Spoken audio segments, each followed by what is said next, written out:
नमस्कार मित्रों। आज चिंतन में गायत्री मंत्र में अद्भुत शक्ति है। शास्त्रों ने ब्रह्मानंद परमानंद की प्राप्ति को ही मानव जीवन का परम ध्येय कहा है और मनुष्य को इसी परमानंद की प्राप्ति का साधन कहा है। दूसरे शब्दों में कहें तो मनुष्य शरीर रूपी साधन से परमानंद ब्रह्मानंद रूपी साध्य की प्राप्ति ही मनुष्य जीवन का परम लक्ष्य है। अस्तु यह स्पष्ट है कि मनुष्य शरीर रूपी दुर्लभ साधन के होते हुए भी जो भगवत प्राप्ति रूप ब्रह्मानंद परमानंद की प्राप्ति के लिए आध्यात्मिक प्रयास पुरुषार्थ साधना नहीं कर पाते, उनका जीवन व्यर्थ है, निष्फल है, पशुवत है और उन्हें घोर दुख देने वाला है। ऐसा दुर्लभ साधन सुलभ होने पर भी मनुष्य यदि केवल पेट भरने और निकृष्ट भोग करने की स्थिति में ही पड़ा रहे तो फिर ऐसे पशुवत जीवन को धिक्कार है। मानव जीवन ही तो वह दुर्लभ अवसर है जिसमें हम आध्यात्मिक पुरुषार्थ करके सभी प्रकार के दुखों व बंधनों से मुक्त होकर के अपने वास्तविक आत्मस्वरूप को जानकर और भगवत प्राप्ति रूप परमानंद को पाकर धन्य धन्य हो सकते हैं।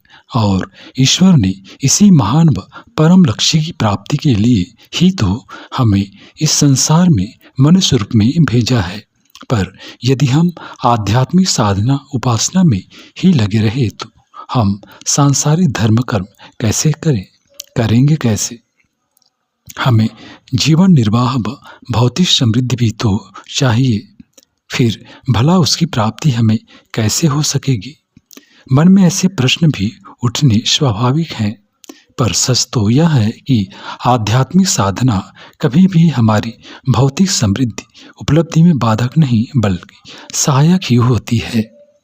हमें जीवन निर्वाह के लिए भौतिक साधन समृद्धि चाहिए, पर जीवन निर्वाह तो भगवत प्राप्ति रूप परमानंद की प्राप्ति के लिए ही होना चाहिए। पर अध्यात्म भगवत प्राप्ति अथवा आध्यात्मिक प्रगति के साथ भौतिक जीवन के लिए कौन सी साधना सर्वोपयोगी और सबके लिए सहज व सरल है, यह प्रश्न भी निस्संदेह प्रासंगिक है। आध्यात्मिक प्रगति के साथ साथ हमारी भौतिक प्रगति भी हो, इस हेतु अनेक आध्यात्मिक साधनाएं हैं, पर उनमें गायत्री साधना निस्संदेह सर्वोपरि है। गायत्री साधना एक ऐसी साधना है जो हमारे आध्यात्मिक व भौतिक जीवन को सुख समृद्धि से भर देती है। आध्यात्मिक साधना का परम लक्ष्य भगवत प्राप्ति अथवा परमानंद की प्राप्ति है, पर भगवत प्राप्ति के लिए मन व बुद्धि की पवित्रता परमावश्यक व सर्वाधिक महत्वपूर्ण है। निरंतर व नियमित गायत्री साधना से जब साधक की चित्त शुद्धि हो जाती है, बुद्धि पवित्र हो जाती है, तब उसके लिए आत्म साक्षात्कार अथवा भगवत प्राप्ति का मार्ग स्वतः ही प्रशस्त होता जाता है। इस संबंध में आचार्य शंकर ने बड़ा सुंदर कहा है कि आत्मात्म साक्षात्कार अथवा आत्म प्राप्ति करने की दिव्य दृष्टि जिस बुद्धि से प्राप्त होती है, उसकी प्रेरणा गायत्री द्वारा ही होती है। वहीं स्वामी रामतीर्थ ने कहा है कि राम को प्राप्त करना सबसे बड़ा काम है। गायत्री का अभिप्राय बुद्धि को काम रुचि अर्थात विषय भोग से हटाकर राम रुचि में लगा देना है। जिसकी बुद्धि पवित्र होगी वही राम को अर्थात भगवान को प्राप्त कर सकेगा।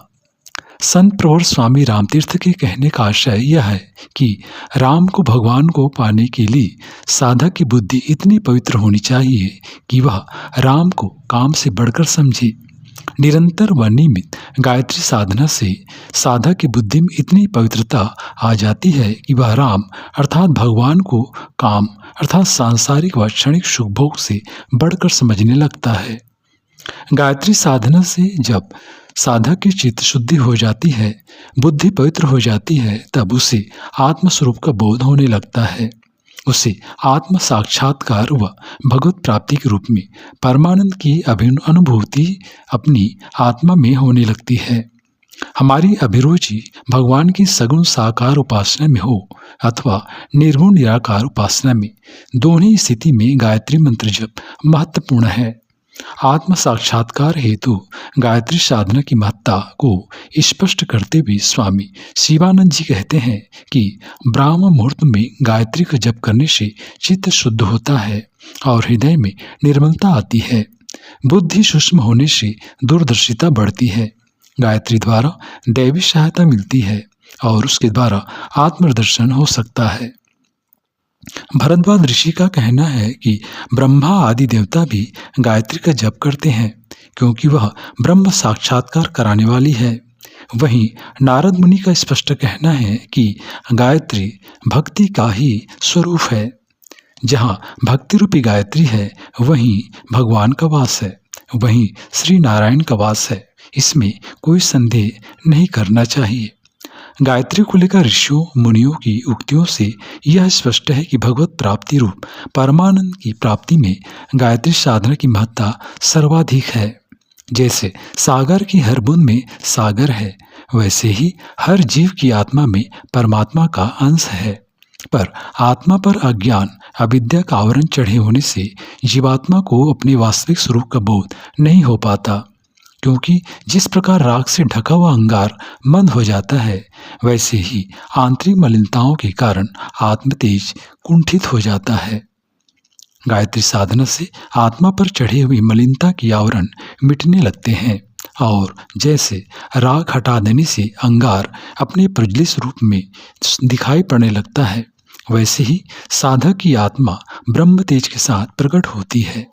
योगियों को जो लाभ दीर्घ काल तक कष्ट साध्य तपस्याएं करने से प्राप्त होता है, वही लाभ गायत्री साधकों को स्वल्प प्रयास में गायत्री साधना उपासना के द्वारा प्राप्त हो जाता है।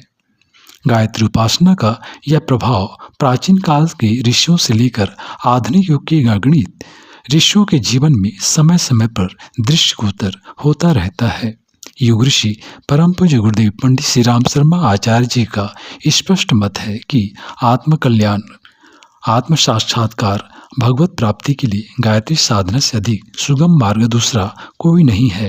अब प्रश्न यह उठता है कि भगवत प्राप्ति के अतिरिक्त भौतिक सुख समृद्धि में भी गायत्री साधना क्यों और कैसे महत्वपूर्ण है। वस्तुतः भौतिक क्षेत्र में समृद्धि सफलता के लिए भी सद्बुद्धि व सद्गुणों की बड़ी महत्वपूर्ण भूमिका होती है। गायत्री साधना से बुद्धि पवित्र होते ही साधक में दूरदर्शिता आती है, जिससे वह जीवन में सही समय पर सही निर्णय ले पाता है।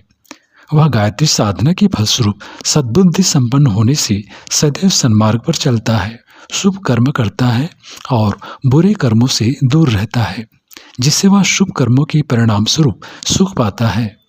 गायत्री साधना से उसके प्रारब्ध कर्मों का क्षय होता है, जिससे जीवन में भौतिक प्रगति में आ रही बाधाएं भी दूर हो जाती हैं और उसे जीवन व्यापार में सफलता मिलती है। सद्गुणों की वृद्धि होने से साधक के आहार विहार, दिनचर्या, दृष्टिकोण, स्वभाव एवं कार्यक्रम में परिवर्तन होता है।